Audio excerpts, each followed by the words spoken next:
Assalamualaikum warahmatullahi wabarakatuh. Kembali lagi bersama saya Muhammad Roni di Suluh TV. Alhamdulillah hari ini kita sama-sama berdiskusi ya. Sama-sama kita diskusi tentang apa sih sebenarnya arti ulama dan peran ulama, dan bagaimana kita cara mengetahui ulama atau seseorang ulama yang dianggap ulama dalam masyarakat itu dia adalah seorang ulama asli atau palsu. Ya, mungkin ini pembahasan yang sedikit menyinggung ya, menyinggung salah satu atau beberapa pihak. Tapi saya tidak bermaksud apa-apa. Di sini saya hanya ingin menjelaskan apa makna daripada kata ulama dan apa fungsi daripada ulama, dan bagaimana cara mengetahui seorang ulama itu asli atau palsu. Emang ulama ada yang asli atau palsu? Ada. Bahkan ulama ada yang baik dan ada yang buruk. Nah, kata ulama ini sebenarnya sering kita dengar sih. Bahkan kita juga sering mengucapkan kata ulama ya. Tapi apa sebenarnya ulama? Ulama itu kan berasal dari bahasa Arab, al-ulama. Jadi artinya ulama itu adalah orang yang berilmu. Jadi seorang muslim yang mempunyai pengetahuan, yang menguasai ilmu pengetahuan, khususnya dia seorang muslim. Nah, di sini seorang muslim yang mempunyai ilmu pengetahuan atau yang menguasai ilmu pengetahuan yang bagaimana? Apakah harus pengetahuan agama atau yang lain? Nah, kalau dalam bahasa Arab, al-ulama berarti orang-orang yang menguasai ilmu pengetahuan, orang-orang yang menjadi pemimpin ya dalam masyarakat. Nah, jadi ulama itu dia memimpin dalam kemasyarakatan, baik dalam hal keagamaan maupun dalam sosial kemasyarakatan. Nah, kata ulama atau seorang ulama ini tidak hanya terfokus kepada seorang yang menguasai ilmu pengetahuan agama, tetapi juga bagi seorang yang menguasai ilmu pengetahuan yang lain seperti sains dan teknologi, dia juga seorang ulama. Kenapa? Karena dia sudah menguasai ilmu pengetahuan. Seperti misalnya seorang profesor yang menguasai teknik ya, mesin, teknik sipil atau teknik elektro atau teknik mesin. Nah, jadi seseorang yang sudah menguasai ilmu pengetahuan itu juga disebut ulama ya. Jadi bukan hanya sekedar orang atau seorang muslim yang menguasai ilmu agama saja, khususnya agama Islam. Karena apa? Karena ulama ini dia tidak ada di agama yang lain. Walaupun demikian, kata ulama itu diserap ke dalam bahasa Indonesia, tetapi sudah maknanya itu sudah menyempit ya. Jadi kalau dalam bahasa Indonesia, ulama itu hanya dikhususkan untuk orang-orang atau seorang muslim yang menguasai ilmu agama Islam secara kafah atau secara keseluruhan, secara lengkap ya, tidak setengah-setengah.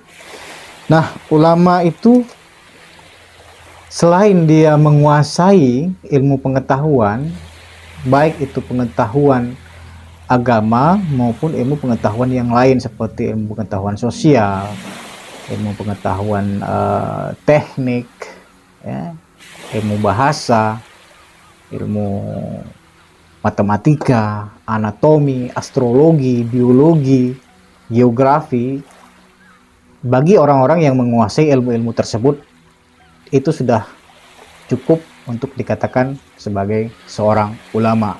Berarti ulama di sini adalah orang yang memang menguasai ilmu pengetahuan, orang yang menguasai ilmu pengetahuan yang memang dia mampu mengaplikasikan ke dalam kehidupan sehari-hari dan dapat mengayomi masyarakat, dapat memimpin masyarakat tentang ilmu yang dia kuasai. Selain ulama yang memang menguasai ilmu pengetahuan, berarti ulama itu apa? Berarti ulama itu adalah seperti kita umumnya umat Islam ya, mendengar, memahami bahwa ulama itu adalah pewaris Nabi ya, atau pewaris Rasul. Jadi kalau seorang ulama yang menguasai ilmu pengetahuan dan ilmu-ilmu yang lain adalah merupakan seorang pewaris daripada kenabian, berarti dia harus mampu menjadi sosok yang harus sama persis seperti Nabi. Nabi di sini ya yang dimaksud Nabi Muhammad SAW. Berarti seorang ulama itu harus mampu baik dalam kehidupan sehari-hari, dalam bertutur kata, ya, dalam bersosialisasi, baik itu di keluarga maupun di masyarakat. Seorang ulama itu harus mampu ya. Maksudnya seorang ulama, yang maksud saya di sini adalah seseorang yang sudah dinobatkan atau sudah dianggap oleh masyarakat dia itu adalah seorang ulama. Maka seorang ulama ini harus mampu memberi contoh kepada masyarakat bahwa dia memang benar-benar layak menyandang titel ulama. Jadi sebenarnya ulama itu nggak gampang-gampang, nggak harus kita bisa menghafal ayat, hadis, dan ilmu-ilmu yang lain, ya, ilmu mantik, balaghah, ilmu bayan, ilmu ma'ani, dan segala macam. Nahwu, syaraf itu sudah layak dikatakan ulama, tidak. Tapi ulama di sini yang dimaksud adalah ulama yang memang sebagaimana sosok Nabi Muhammad SAW. Nah, jadi ulama yang dikatakan sebagai pewaris Nabi ini adalah ulama yang memang mampu menjadikan dirinya pengayom bagi masyarakat, yang mampu menjadikan dirinya panutan bagi masyarakat, baik itu dalam keilmuannya maupun dalam kehidupan sosial. Ini yang dikatakan ulama ya. Yang dimaksud dengan ulama dalam agama Islam seperti itu. Jadi tidak cukup hanya dengan memiliki satu buah pesantren yang memiliki beberapa cabang pesantrennya dan memiliki ribuan santriwan dan santriwati, itu sudah layak dikatakan ulama? Belum tentu. Kenapa? Jika di sekitar pesantrennya, di sekitar sekolah atau lembaga pendidikan yang dibangunnya itu masih terdapat orang-orang yang masih kehidupannya itu jauh daripada kata layak dan cukup, baik itu dari segi sandang, pangan, papan, maupun dari segi keilmuannya. Jadi ulama itu harus memperhatikan lingkungan sekitarnya. Lingkungan sekitarnya itu harus diperhatikan.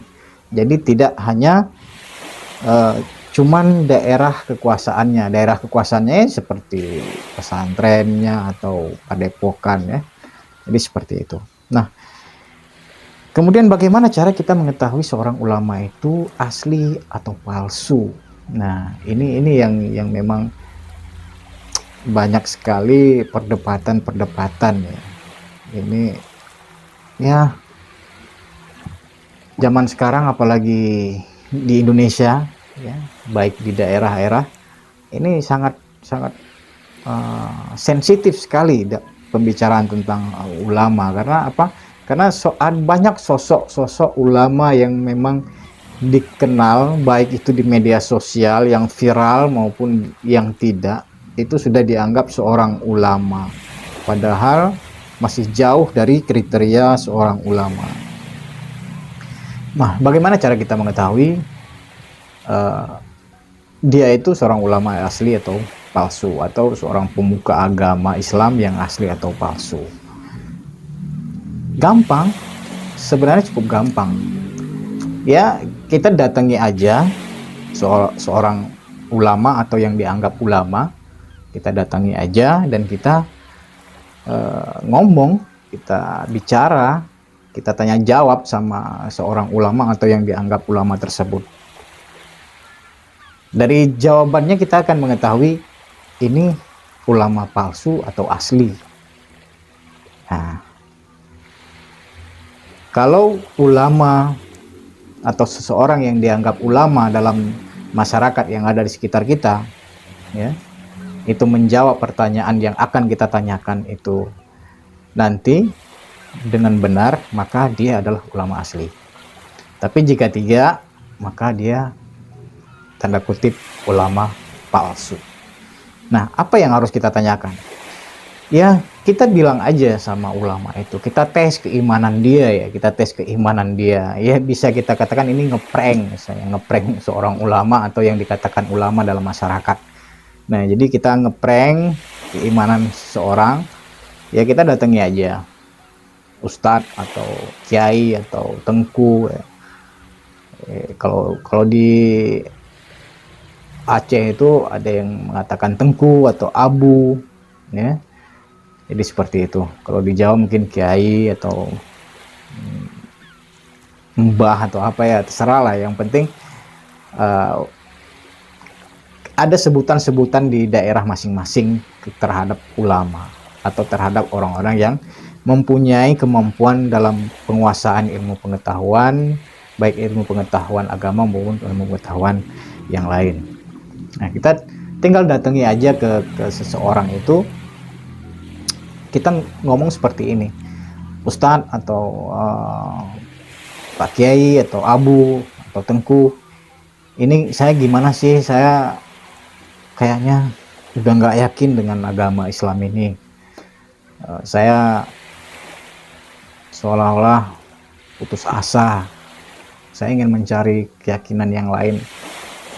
Saya nggak yakin dengan hal-hal seperti ini. Banyak sekali di luar sana orang-orang yang menyalahkan umat Islam. Ya, sedikit-sedikit umat Islam itu teroris, segala macam. Jadi itu membuat saya itu goyah. Itu bagaimana menurut Pak Kiai atau Pak Abu atau Pak Ustadz? Nah, kalau seorang ulama atau yang dianggap ulama ini menjawab, sesungguhnya Islam itu sudah kafah, sudah sempurna. Itu tergantung terhadap kita, terhadap diri kita sendiri menyikapinya. Jadi semua aturan agama itu jelas. Agama Islam itu tidak mengajarkan kekerasan, tidak mengajarkan saling salah menyalahkan, dan tidak mengajarkan untuk saling membenarkan diri sendiri. Itu semua tergantung kepada kita, bagaimana cara kita menyikapi apa yang terjadi di sekitar kita, baik itu menyangkut sosial kemasyarakatan maupun menyangkut tentang keimanan. Jadi semua ajaran Islam itu sudah jelas, ya, tidak perlu diragukan lagi. Kalau ada seorang ulama yang atau orang yang dianggap ulama menjawab seperti itu, maka itu saya yakin dan percaya itu adalah seorang ulama yang asli. Nah, ada juga jawaban seorang ulama atau yang dianggap ulama itu seperti ini. Oh, tidak bisa seperti itu kamu. Islam itu sudah baku, sudah kafah, sudah lengkap, sudah sempurna. Jadi kamu harus ikuti ajaran-ajaran yang ada, karena tidak akan menyimpang. Karena Tuhan sudah menjamin bahwa Islam, yang agama yang ada di sisi Tuhan itu adalah agama Islam, bukan agama yang lain. Itu sudah jelas. Jadi kalau seperti ini, kamu harus belajar lagi. Kamu nggak boleh ya ada pikiran macam-macam dalam hati kamu, dalam otak kamu. Nah, kalau yang seorang ulama dan yang dianggap ulama itu menjawab seperti ini, saya yakin dan percaya bahwa dia itu adalah seorang ulama yang asli juga. Ya. Nah, bagaimana dengan ulama yang palsu atau seorang ulama atau yang menganggap dirinya ulama tapi dia bukan ulama? Kalau kita bertanya seperti pertanyaan yang tadi, maka dia akan menjawab, oh kamu nggak boleh, kamu itu salah, kamu itu udah terpengaruh macam-macam pikiran sesat, kamu itu salah. Dia selalu menyalahkan kita, ya, selalu menyalahkan kita, tidak peduli, tidak pernah memberikan masukan. Jadi tidak ada alasan ataupun gambaran-gambaran yang diberikan. Taunya dia cuma menyalahkan, kamu salah, kamu ini, kamu itu, kamu nggak boleh begitu. Wah, ini saya yakin dan percaya dia adalah ulama yang palsu. Ya. Jadi seperti itu saudara-saudara, teman-teman sekalian. Jadi menjadi seorang ulama itu tidak gampang, tidak hanya bermodal jubah, peci atau topi putih, ya. Kemudian bermodalkan hanya beberapa ayat dan beberapa hadis, sudah menganggap dirinya atau dianggap oleh orang lain sebagai ulama. Karena Nabi Muhammad Sallallahu Alaihi Wasallam itu tidak pernah menyalahkan orang lain, tidak pernah mengkafirkan orang lain, walaupun orang itu jelas-jelas bukan agama Islam. Nabi Muhammad Sallallahu Alaihi Wasallam itu selalu mengayomi semua umat yang ada, umat manusia yang ada di kota Madinah pada saat itu, baik itu dari kaum Yahudi, Nasrani, Majusi, dan agama-agama yang lain. Jadi kita tidak boleh menyalahkan agama yang lain, karena sebelum Islam itu ada, agama-agama ini sudah ada pada dasarnya. Jadi kita tidak bisa harus memaksakan kehendak begitu ya. Karena Allah itu, Tuhan itu sudah jelas mengatakan ya, hidayah itu urusan Tuhan. Bukan kita, bukan kamu, bukan saya, bukan ulama, bukan nabi yang memberikan hidayah kepada seseorang, tetapi itu adalah urusan Tuhan.